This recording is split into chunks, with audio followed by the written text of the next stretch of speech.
In 2008, Iron Man came out and jump-started the Marvel Cinematic Universe, which I have referenced in previous videos, but today I'm going to cover one of them.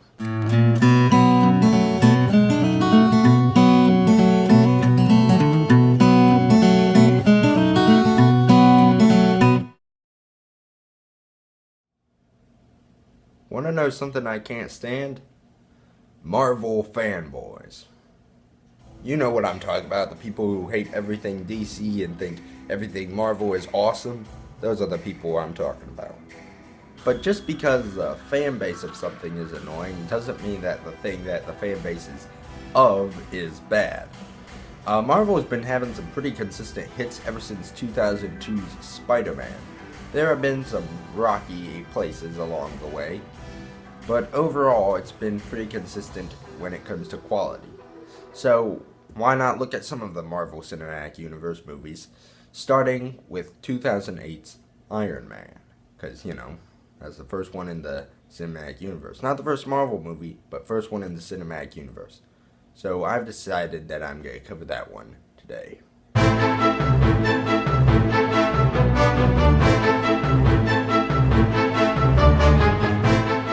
Mark Fergus was brought in to do the screenplay, and the movie was directed by Jon Favreau, or however you pronounce his name, who would go on to direct the 2016 version of The Jungle Book and had previously directed Elf.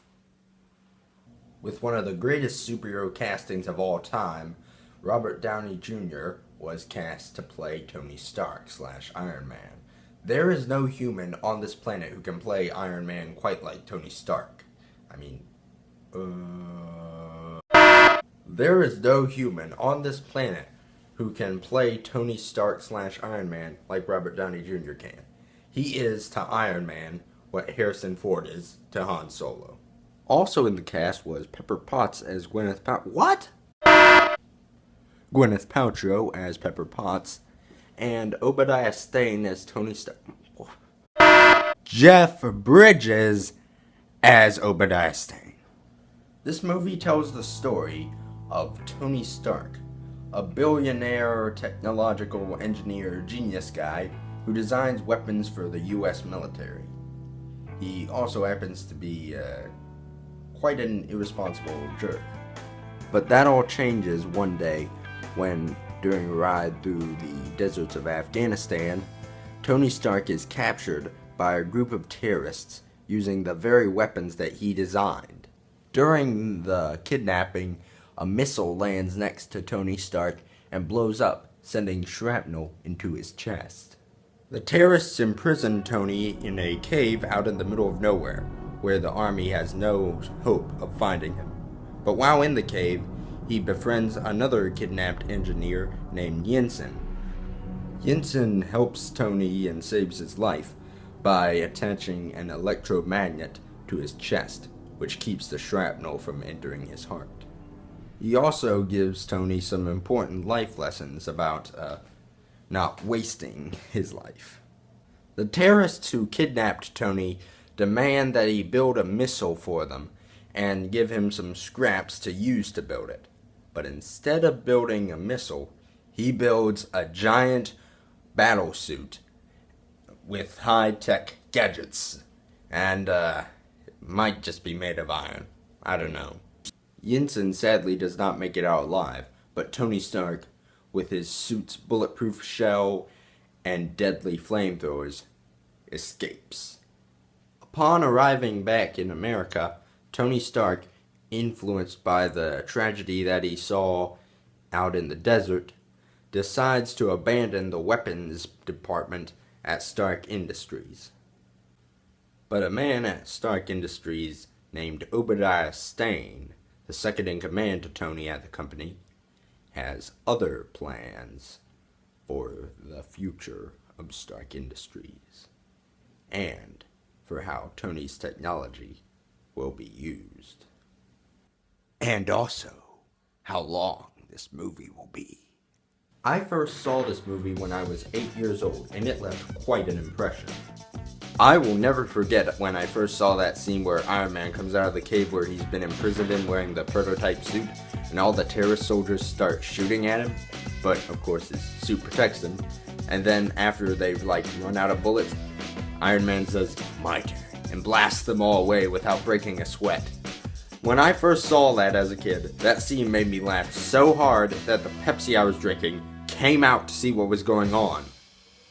When it was time for me to go home, I was outside in the front yard, just going crazy, running around imitating that scene. My turn. Many were skeptical of how well this movie would fare at the box office, since Iron Man was not as well known a superhero as he is today. However, to their delight, the movie made over $300 million. I can't really call this one of my favorites, but I think overall it staged pretty well. Robert Downey Jr. delivers one of the greatest performances of his life as Tony Stark / Iron Man, and all the rest of the cast does a great job too.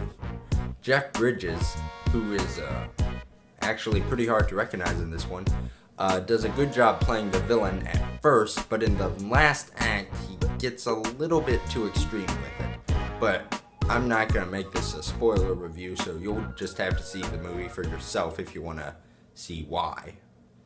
The first act of this movie, where Tony has to escape from the cave, I think is great.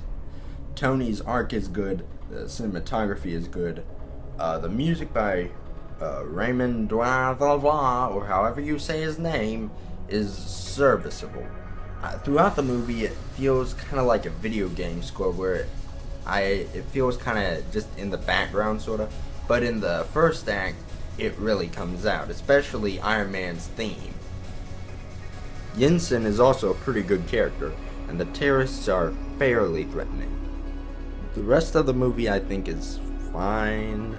There's some good chemistry between Pepper Potts and Tony Stark, and I was interested in finding out what happened with Obadiah Stane and all that stuff. But I do think that the first act is better than the rest of the movie, which, in case you're wondering, is not a very good thing. Even though I referred to the stuff where Tony Stark has to escape from the cave as being the first act of the movie, it really has different acts in and of itself. And Tony Stark goes through his arc for the movie, and we get a good climactic action scene.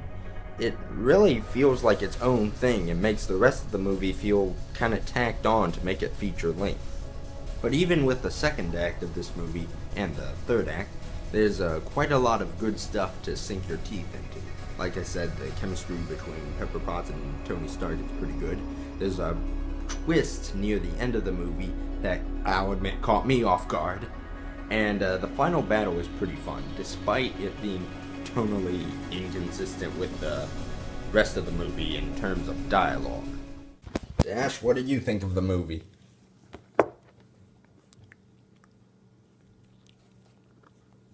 So while this movie is far from perfect, I do think that it's pretty good.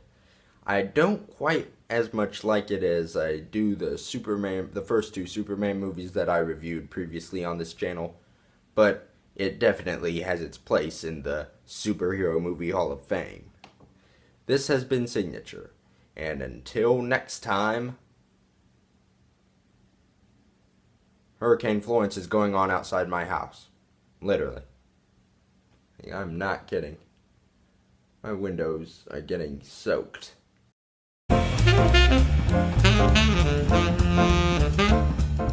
Tony Stark is a billionaire weapons designer and engineer and stuff. Bye. The terrorists, pretty cool painting in the background though. That's a real picture actually. You can see the Iron Man's reflection in the wheel.